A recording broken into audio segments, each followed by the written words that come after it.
오늘 본문이 기록된 13장 1절 이하에서 하나님은 북이스라엘의 여로보암에게 사람을 보내셨다고 말씀하고 있습니다. 솔로몬의 범죄함으로 이스라엘 12지파 중에서 10지파를 떼어서 솔로몬의 종 여로보암에게 주셨는데, 그 북이스라엘을 우상의 나라로 여로보암이 만들고 또 하나님의 집이라는 뜻을 가진 베델을 금송아지가 있는 우상의 본거지로 만들어버린 그의 만행을 하나님께서 더 이상 보고만 계실 수가 없으셨던 것입니다. 그래서 유다에서 하나님의 사람을 그리로 보내셔서 그러한 우상 숭배가 장차 300여 년 후 어떤 무서운 결과를 가져오게 될 것인지를 경고하고자 하셨던 것이죠. 그런데 하나님은 그 하나님의 사람을 그곳에 보내시면서 거기 가서는 떡도 먹지 말고 물도 마시지 말고 그 사명을 모두 마치고 집으로 돌아갈 때 왔던 길로 되돌아가지도 말라는 아주 특별한 명령을 주셨습니다. 하나님은 이 명령을 통해서, 하나님께서 그를 통해서 말씀하신 장차 일어날 그 무서운 일에 대한 계획이 어떠한 여지도 없이 절대로 철회되지 않을 것을 나타내려 하셨던 것이죠. 그러나 결국 하나님으로부터 보내심을 입은 그 하나님의 사람은 돌아오는 길에 사자에게 찢겨 죽임을 당하고 맙니다. 나와 함께 집에 가서 쉬라, 내가 내게 예물을 주리라고 했던 여로보암의 제안은 그가 하나님께서 그리하지 말라 하셨다고 하면서 아주 멋지게 거절을 했는데, 오늘 읽은 본문에 등장하는 한 베델의 늙은 선지자의 말을 그가 듣고는 거기서 그와 먹고 마셨기 때문입니다. 우리는 보통 이 이야기에서 아니 베델의 그 늙은 선지자는 대체 왜 그런 거짓말을 해서는 애꿎은 하나님의 사람으로 하여금 죽음에 이르게 하였는가라는 생각을 가장 먼저 하곤 하는데요. 사실 그보다 더 우리가 주목해야 할 문제는 보내심을 입은 그 하나님의 사람이 하나님의 말씀에 순종하지 않음으로 죽임을 당했다는 사실입니다. 그 선지자가 진짜 하나님의 사람이었든 타락한 선지자였든, 하나님의 사람이 온 것이 그저 반가워서 어떻게든 대접을 하려고 했던, 아니면 악의를 가지고 그랬던 간에, 그럼에도 불구하고 그 하나님의 사람은 여로보암 앞에서 하나님께서 그리하지 말라 하셨다고 하면서 이런지야 거절을 여로보암 앞에서 했던 것처럼 할 수 있었기 때문입니다. 그러나 그 사람은 그렇게 하지 않았습니다. 왜 그랬을까요? 시간이 한참 지나서 하나님께서 주신 명령이 가물가물했기 때문일까요? 그렇지 않습니다. 본문 17절의 말씀처럼 그는 늙은 선지자에게 하나님께서 자신에게 어떠한 명령을 주셨는지를 아주 또박또박 말해 주었습니다. 이는 하나님께서 주신 명령을 그가 아직도 분명하게 기억하고 있다는 것을 말해 주는 것입니다. 우리는 그 하나님의 사람을 애꿎은 피해자 정도로 생각하지만 사실 그는 자신의 의지로 늙은 선지자의 말을 듣기로 결정했던 것이죠. 누가 봐도 악인이었던 여로보암 앞에서는 하나님의 말씀을 그가 견고하게 붙잡았지만, 나도 그대와 같은 선지자라, 천사가 여호와의 말씀으로 내게 말했다라는 그 말에 그가 경계의 빗장을 풀고서 먹고 마시지 말라 하셨던 하나님의 말씀을 손에서 놔버리기로 그가 작정했던 것입니다. 태초에 하와도 그랬습니다. 하나님이 참으로 너희에게 동산 모든 나무의 열매를 먹지 말라 하시더냐라는 뱀의 말에 하와는 동산 나무의 열매를 우리가 먹을 수 있으나 동산 중앙에 있는 나무의 열매는 하나님의 말씀에 너희는 먹지도 말고 만지지도 말라, 너희가 죽을까 하노라 하셨느니라 라고 대답했습니다. 이는 하와 역시도 하나님께서 주신 그 명령을, 그 말씀을 분명하게 기억하고 있었다는 것을 말해주는 것이죠. 그러나 아니라고, 안 죽는다고, 하나님이 너희가 자기처럼 될까봐 그러신 것이라는 그 뱀의 말에 하와는 그때까지만 해도 손에 꼭 쥐고 있던 하나님의 말씀을 놔버린 것입니다. 하나님께서 지으신 짐승 중에서 가장 머리가 좋은 뱀이 와서 그런 얘기를 하니 들어봄직도 하고 생각해 봄직도 한 말로 그가 여겼던 것이죠. 그리고 먹지 않으면 영원히 살 수 있다는 하나님의 그 생명의 말씀을 떠나서 자신들은 물론이요 이후 태어날 모든 후손들에게 영원한 멸망을 그렇게 안겨주었던 것입니다. 여러분, 그래서 우리가 오직 말씀의 삶을 살아야 하는 것입니다. 우리가 살고 있는 오늘날도 어떻게든 우리가 하나님의 말씀에서 조금이라도 멀리 떨어지게 하려는 원수의 괴계는 계속되고 있기 때문입니다. 태초에 일어났던 인류의 비극과 또 오늘 본문의 사건이 우리에게 보여주고 있는 것처럼 성도인 우리의 삶에서 일어나는 모든 문제는 언제나 하나님께서 주신 말씀에서 멀리 떨어져 있을 때 일어난다는 것을 우리는 기억해야 합니다. 물론 저와 여러분이 아주 잠시 하나님의 말씀에서 떠나 있을지라도, 그래서 우리의 삶이 조금 흔들린다고 해도 우리에게 보장된 천국 시민권이 취소되거나 또 하나님으로부터 다시 영원한 멸망을 선고받는 일은 일어나지 않습니다.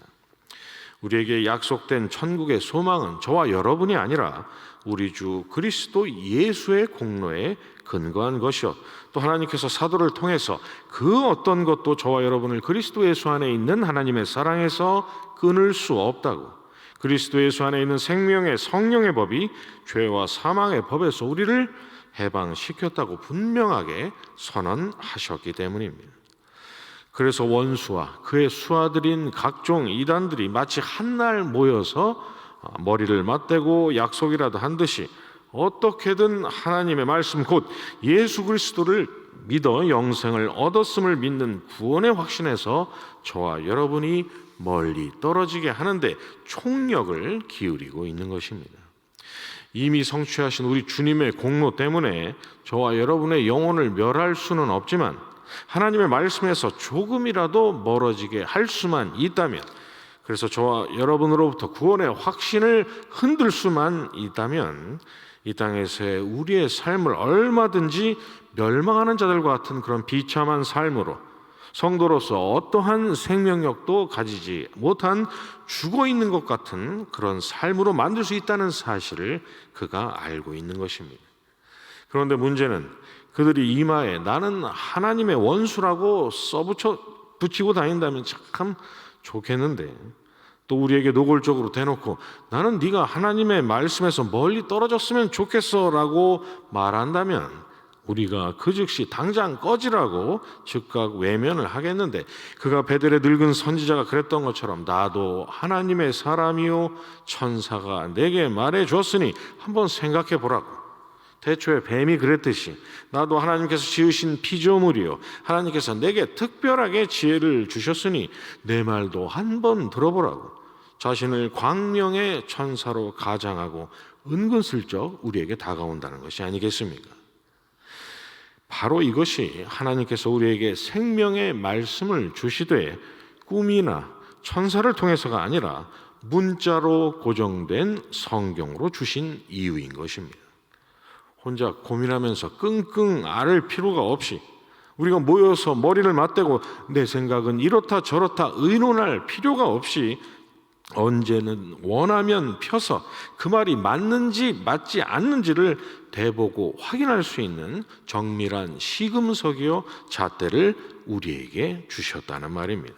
중요한 것은 그 말을 하고 있는 그 사람이 누구인지, 어떤 출신인지, 어떤 학교를 나왔는지, 무슨 말을 했는지, 그가 그 말을 어떻게 들었는지, 그의 말이 내 귀에 어떻게 들리는지가 아니라 하나님께서 성령님을 통해서, 그리고 성령께서 하나님의 사람들을 통해서 기록하게 하신 우리가 가지고 있는 성경이 무엇을 말씀하고 있는지인 것입니다.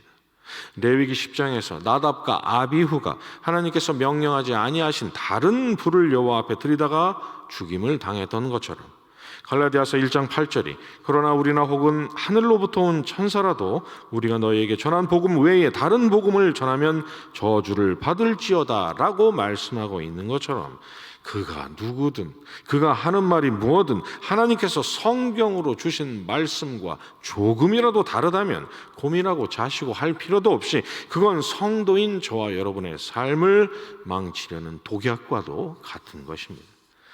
그러니 여러분, 여러분의 신앙 생활의 맨 앞자리에 말씀을 읽고 듣고 묵상하고 사모하는 일을 두시기 바랍니다.